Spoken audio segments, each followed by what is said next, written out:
Hello everyone, what's going on? Welcome to the second episode of KRANKCast. We're doing it weekly, I'm trying to stay by it, so welcome to this episode.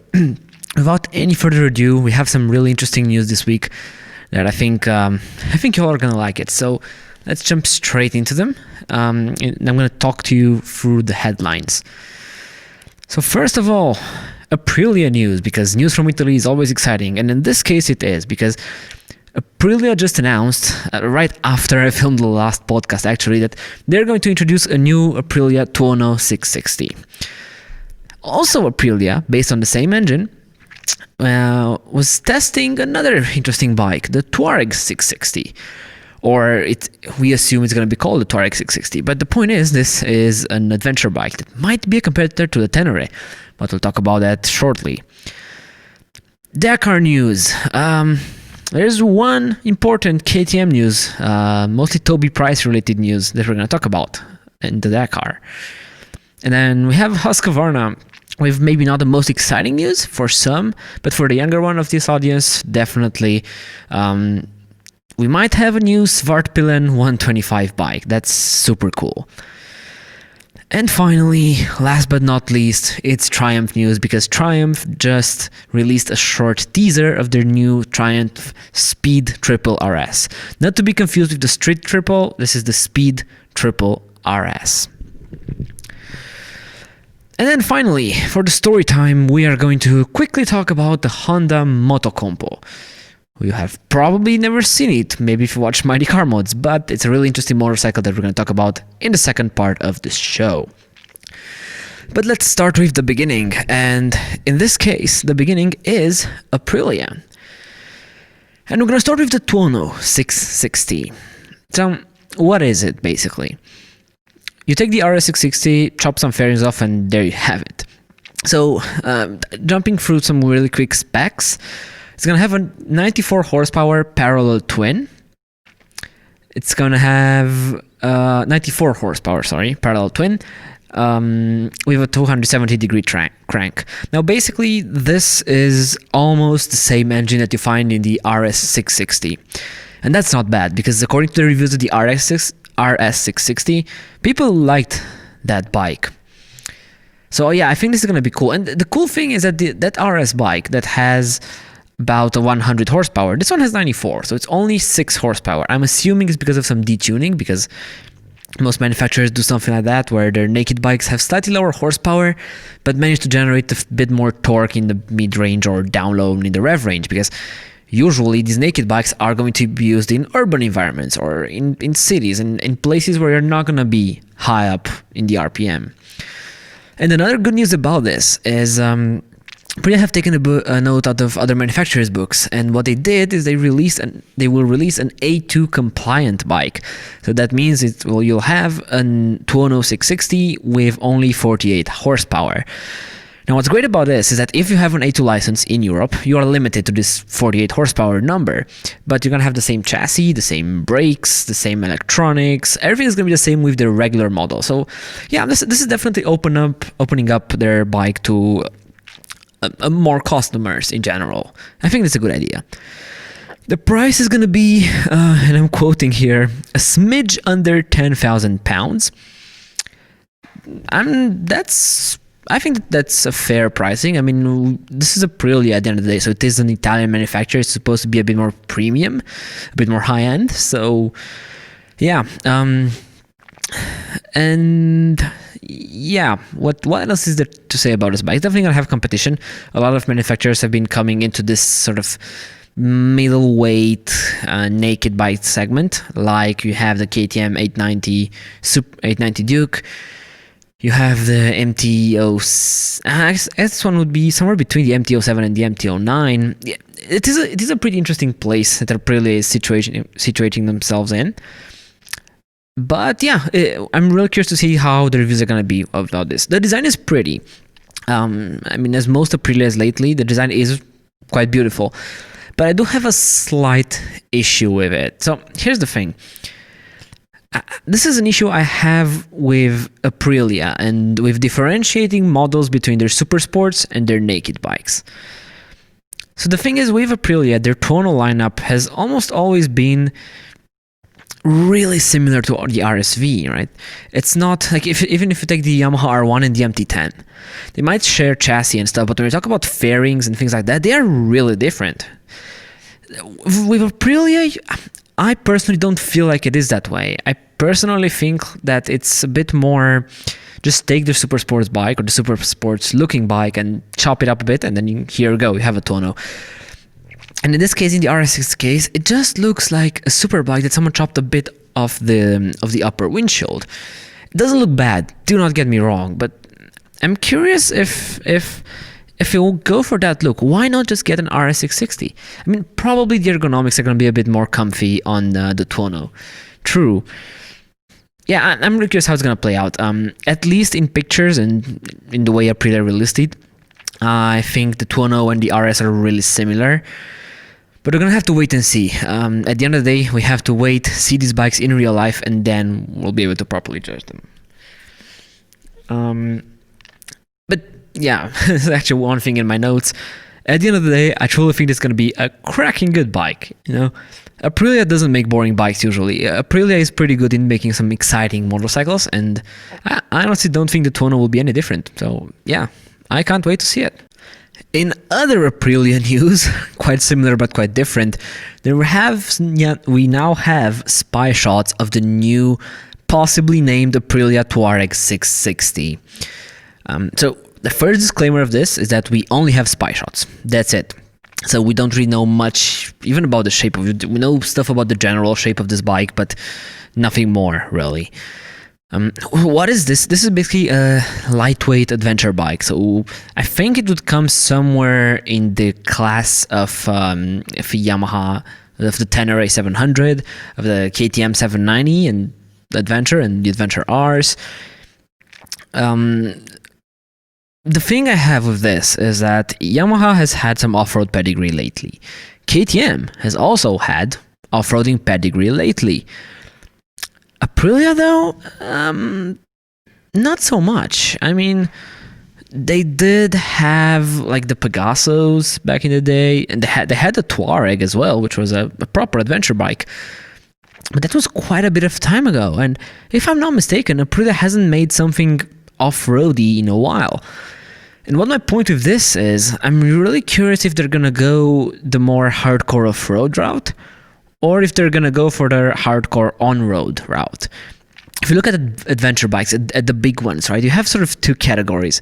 You have your Africa Twins and your KTM Adventure Rs, which are, yes, you can do on-road beautifully on them, but they are a bit more focused on off-road. They usually have spoked wheels. They have longer suspension, more sort of bash plates and stuff like that. This differentiation hasn't been made as much in the sort of low middleweight adventure bikes. The Tenere 700 is more oriented toward off-road. There's no way around it. Now KTM does have their 790 and 890 Adventure S, I think it's called, which is a bit more street oriented, and then the R, which is a bit more off-road oriented. But that's really the only one. So I'm really curious if Aprilia is going to just try to do everything and as well as they can do, or if they're going to go the route of either going a bit more hardcore on the off-road side, or maybe a bit more hardcore on the on-road and the pavement side. I don't know, but still we only have spy shots, so nothing has officially been announced yet. The thing is, there is plenty of room in the market. This sort of middleweight, like light middleweight, I guess this middleweight adventure bike scene has definitely started to grow, especially with the Yamaha the new Tenere 700 and the KTM 790 Adventure. These two bikes were really the bikes that gave birth again to this sort of 600, 700cc category of adventure bikes. It's a category I'm pretty excited about because these are adventure bikes that can actually be used off-road. I mean, of course, you can show me clips of Chris Birch doing insane stuff on a KTM 1190 Adventure R. Yes, Chris Birch can do that. I am not Chris Birch, and I need a sort of lighter weight motorcycle in order to go through a lot of places. But yeah, the engine I think is suited for this. I mean, it's a parallel twin at the end of the day. Like, parallel twins are in a lot of adventure bikes, so I don't see why Aprilia wouldn't try at least to do something pretty cool. We'll see. We'll see which path does Aprilia take. And now, speaking of adventure riding and off-road, it's time to segue into our third topic of the day, and that is the Dakar Rally. I just have 2 subpoints on this, so not a lot. Don't worry, we're not going to sit around here too much. At the time of this recording, the Dakar hasn't ended yet, but there's a chance that when you're going to see this podcast, the Dakar will be over. So you're already going to know the winner, but at this point, I do not. What I do know, though, is this is probably one of the more unlucky Dakars for Toby Price. So the factory KTM rider first had a bit of an issue in the marathon stage. So what is the marathon stage? Well, this is a stage that basically there are 2 consecutive days that need to be done without changing tires. Now, in the Dakar, what most people do is they change tire every single day because they ride hundreds of kilometers, and on those soft knobbies for the desert, as you might imagine, they don't hold up that well. So, hey, if you have the budget to go to Dakar, you probably have the budget for tires as well. But yeah, Toby's tire in the first stage failed. So what it did is it basically ruptured in half. And he made the most DIY solution I have ever seen. And well, basically, it involved a hell lot of zip ties, which is honestly quite amazing. And what's even more amazing that the next day he had to race with the same set of tires. Now, these new marathon stage rules state that under any circumstances, you cannot change the tire, or you would have to abandon the race in order, if you want to sort of change the tire. You cannot change the tire. Let's put it that way. So what Toby had to do the next day was ride on the same tires, same zip-tied tires. And what's even more amazing, he managed to get in second place on those tires against all odds at the end of the day, because I mean he was the one who basically had almost no rear tire. So that was amazing to watch that story unfold. Unfortunately, what wasn't so amazing is that Toby just crashed after this whole sort of marathon stage tire debacle. In one of the following stages, Toby Price did crash, and he's basically out of the rally. The rally so far has taken quite a few casualties. I'm not talking about deaths necessarily, but a lot of casualties as in people getting hurt. I get it. The competition standard is really high, especially at the top. So top guys are competing for time. They're not competing just to finish it. Most guys are competing to finish it, but the top guys now they're in it for the time. But yeah, it's unfortunate Toby Price crashed, and what this leads us with is Honda being in the lead to the Honda Monster Energy team. And then they also have KTM, I think, and Husqvarna just like 15 minutes behind the leader's time, which in Dakar time is actually it's actually not much. Like 15 minutes, you would be surprised, but 15 minutes is definitely not much by Dakar standards. But yeah, this has been the Dakar. I'm really curious how it's going to pan out and who is going to win. You can be sure that in the next episode, we're going to talk about that one as well. Other news. Husqvarna. Speaking of rally bikes and stuff, this is not going to be a rally bike. No, but in all seriousness, so Husqvarna will be producing a Svartpilen 125 bike. Now, if you're a grown-up and you probably do not care about this bike, and look, I get it. But if you are about 16 years old, just getting your A1 license here in Europe, in our great little land, this is going to be a pretty interesting bike for you. So I think we finally have another good-looking 125 along the Duke. This Svartpilen is actually quite unique because this Scandinavian design that Husqvarna has been putting into their bikes has definitely been reflected into the smaller brother, which is super cool. The engine, yeah, I mean, it's fine. As you might imagine, is the same engine as the one in the Duke 125 because Husky and KTM share a lot of parts. So it's going to be the same. I mean, if you ask me, most of the 125 engines they're kind of the same. I mean, yeah, maybe one has 1 horsepower more or does 5 kilometers per hour more than the other.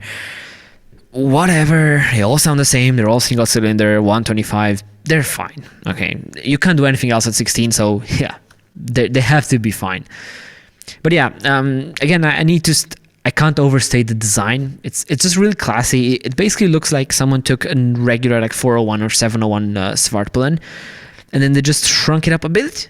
It's a bit bulkier. Like it looks to be a bit more. I don't know. Just take a car, put in a hydraulic press from both sides. This is sort of how it looks, but it still has that nice, sleek-looking Scandinavian design. So I'm excited for that. It's probably not going to be cheap, as most Husqvarnas are not. But I think it's going to be interesting. For the A1 segment, you know what? I think it's going to be interesting. To be fair, if they're going to be close to the Duke 125, I would choose the Svartpilen. It's just more unique. You see KTM's 125s, but in Europe you don't see that many Svartpilens. So yeah, bring on the Svartpilen 125.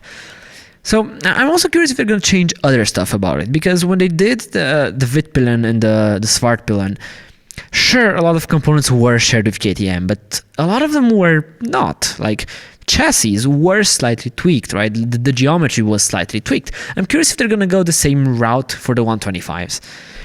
If I were to guess, like, to just put in a wild guess, I would probably say no. I would probably say that they're different, that they're the same, just because the 125 market requires bikes to be cheaper. And even for a higher end 125, at the end of the day, it's still a 125, and people are gonna pay for it 125 money, and that's fine. But you need to just keep that in mind. And finally, the last news article that we are going to talk about in this show, but not the last point of the show, is about Triumph, our favorite British manufacturer. Not that there are many British bike manufacturers, but hey, either way, Triumph. So Triumph just released a teaser video for their new Speed Triple RS. Now here's the thing, we don't know much about it, really. I mean, we know that it exists and that it will come to market, but we don't really know much else.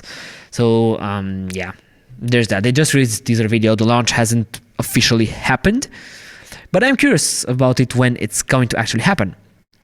So what we do know, though, it's probably going to be the most powerful triple made by Triumph up to date. And that's actually good, because the last Speed Triple was a little bit outdated. So they did a lot to their street triple lineup, and they constantly improved it and their engine, and with the 765 and stuff like that. But then the speed was a bit neglected, I feel like, in the last few years. So I think this change is really welcome from Triumph. I can't wait to see what Triumph can do in 2021. Yeah, in 2021. So I'm really curious what they can do this year with a bigger engine, with a bigger triple in a naked bike. Now, I'm curious about the power levels, because we currently have a range between about 170 to 220 for the hyper naked. So we have starting from something like the Yamaha MT-10, then going on to something like the Super Duke, and then going on to something like the Ducati Street Fighter. I would assume this bike would be around Super Duke levels of power without the same torque delivery, because a twin still delivers, I think, a bit more torque down low than a triple. But that being said, I think this will be the first proper naked contender to the Super Duke. Here's what I mean. So if you take Ducati, right, the Street Fighter is basically a stripped down Panigale. The Aprilia Tuono is basically a stripped down RSV4. Yamaha MT-10 is basically a stripped down R1. KTM 1290 Super Duke is basically, it's a brand new bike. It's a naked. From the ground up, it's been thought to be a naked. It's been built and designed to be a naked, and it does a hell of a job at it. From the frame, the way it delivers the power, the torque, its use cases, the willingness to wheelie of the bike. The KTM does a proper naked. And the thing is with Triumph, this does not have a super sport counterpart. Their Speed Triple. Sure, they do have their like 675 platforms, but this, I think this is a bit different. So I'm really curious to see what can Triumph do with a brand new platform, a sort of naked first platform. I'm excited because I think that we might just get the second like proper pure naked out there, like hyper naked. That gets me excited because, you know, I'm a fan of nakeds. I've had plenty of them so far, and yeah, I'm really curious to see what can Triumph come out with. So what we saw from the video about the bike was the headlights. Yeah, that's kind of it. We literally only saw the headlights, unfortunately. But yeah, it's soon to be released, so yeah, let's see what Triumph brings with this new model into the fight. A bit late, but hey, if they're gonna do a good job, then I don't mind. This was the first part of the show, but now it's time to go to Crank It story time, I guess. What I realized is that in this episode we didn't really have any news about anything Japanese. So not Honda, not Yamaha, not Suzuki, not Kawasaki. So let's change that a bit, because in this second segment of the show we're going to talk about a bike that I'm not sure you can even call a motorcycle. But it's made by Honda, or it was made by Honda quite a while ago. I'm talking about the Honda Motocompo. Now, if you don't know what this bike is, let me describe it to you first. So, it's basically a folding scooter. I wouldn't really call it a motorcycle. I mean, it has motorcycle-like controls, but really it's not a motorcycle. So, imagine you have a box.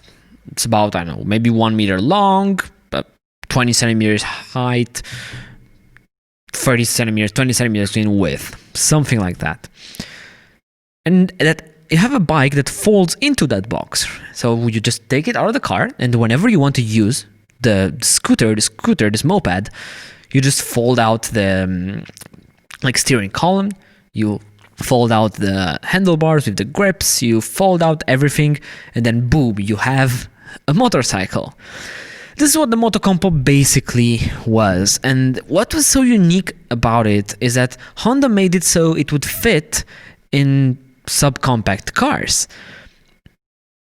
This is a wild idea, because now you would never think about fitting a motorcycle or even a moped into a regular car. And I'm not talking about fitting it in minivans or in trucks, in big off-roaders. No. Subcompact cars. That's quite something. That's why they had to make the size so small. And not only the size, but the profile of it, right? It can't have things sticking out, because that's just going to take a lot more useless and unnecessary spots in let's say, in your car's trunk. The idea for this was for it to be a last mile vehicle. So let's say you're a commuter, right? You come from a nearby city into the city where you work in. So you drive your car, and then you leave the car somewhere on the outskirts, and then just grab your Motocompo from the back, unfold it, start it up, and you're on your way towards work. And then you can even carry it with you upstairs. So this was always thought to be sort of a last mile vehicle. It was never supposed to be a dedicated scooter, for example, but it's a scooter that you can put in your car. So the long mile chugging part of the way would be car miles, and then you would jump on your Motocompo and drive off. Now, you can see why this didn't catch on. But the idea was there. Honda was onto something, and the biggest proof of that is electric scooters these days.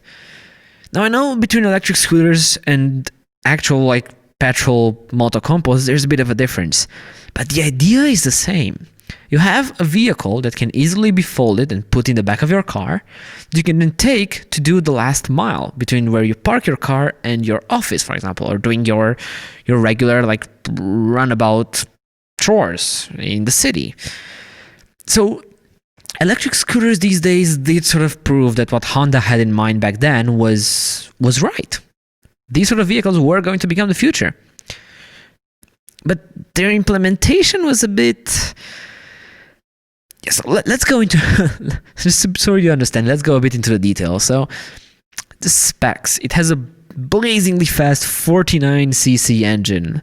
Okay, we have scooters with 49cc engines. That's fine. It produced a whopping 2.5 horsepower, and the wet weight of it was 45 kilograms.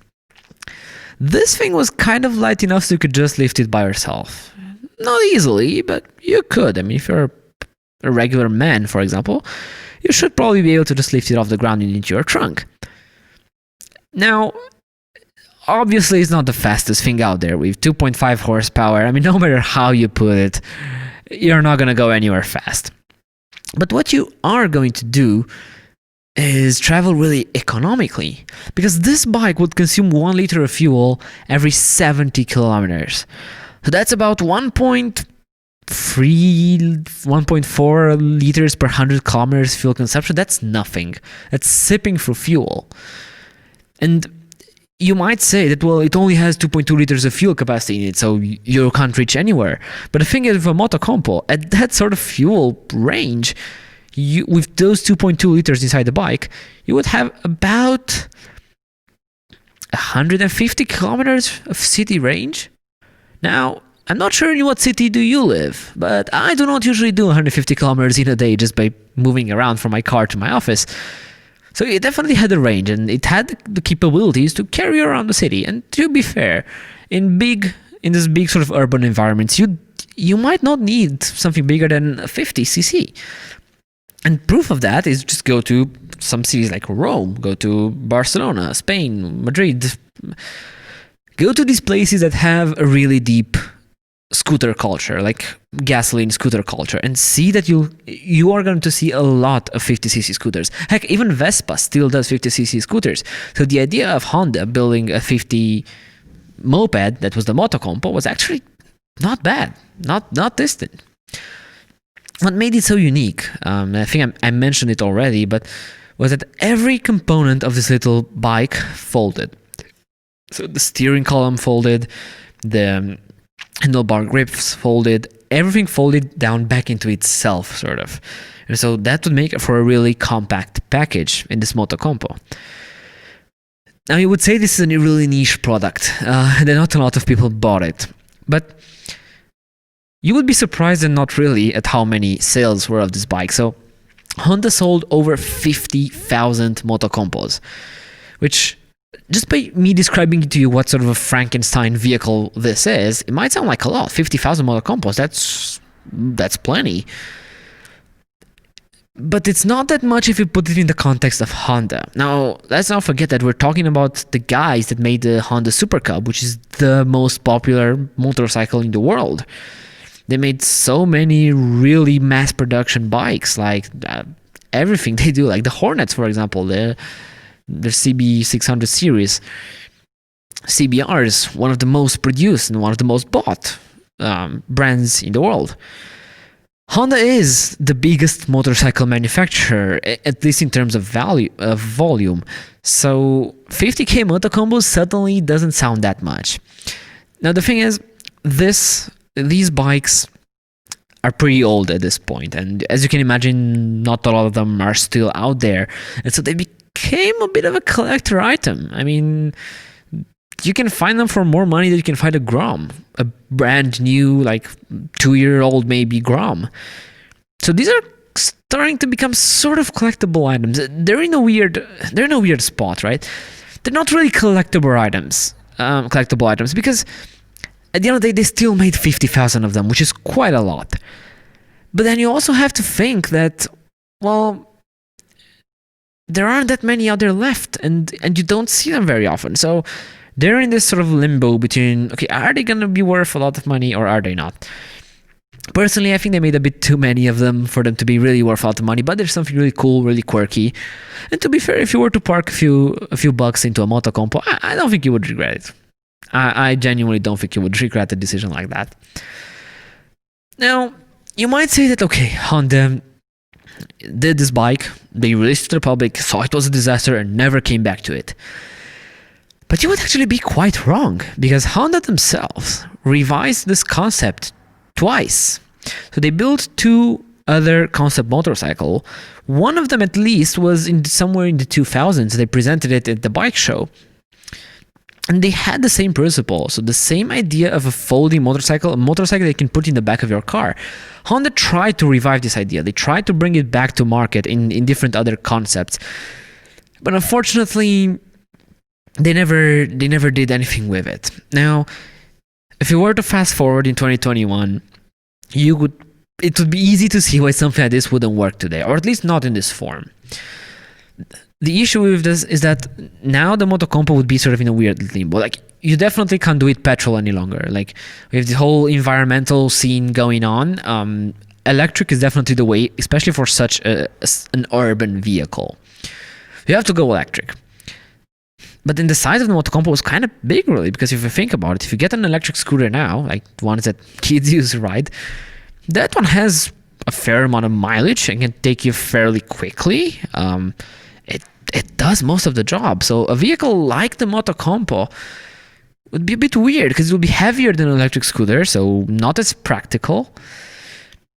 But you will probably not need the advantages of the Motocompo, like maybe a bigger range, for example, because electric scooters already have really decent range. So this bike was definitely quirky, and it definitely had its sort of merits for something, I guess, in Honda's history. And it's one of those bikes that almost nobody knows about, but once you find out about it, it's kind of cool. If you think about it, it sort of has that sort of Transformers concept, which is cool. Like Honda built the Transformers bike. Well, not quite, but you get my point. This is, I think, a really cool bike. I would love to own one day. In my country, in Romania, there's absolutely none available for sale. I would doubt there was ever any Motocompos around here. But if you know of any Motocompo, please let me know, because I might be interested in buying. I don't know. But yeah, this has been this week's show. This has been the second episode of the KRANKCast. Thanks a lot for watching. And if you watch this on YouTube, make sure to know that you can also listen to us on platforms like Spotify, Apple Podcasts, Google Podcasts, or whatever your podcasting platform of choice is. This is mainly an audio show, so this YouTube version is mainly to do with discovery and for people who don't regularly use podcasting apps. But yeah, we just made it accessible for everyone, so thanks a lot for listening. Also, make sure to check out the Crank It channel. We're going to have really soon we're going to have a new video regarding supermotos, which is a topic I love. So make sure to tune into that. You can also follow us on Instagram at crank.it. That's Instagram at crank.it. And yeah, we'll talk to you next time. See you soon and have a good one.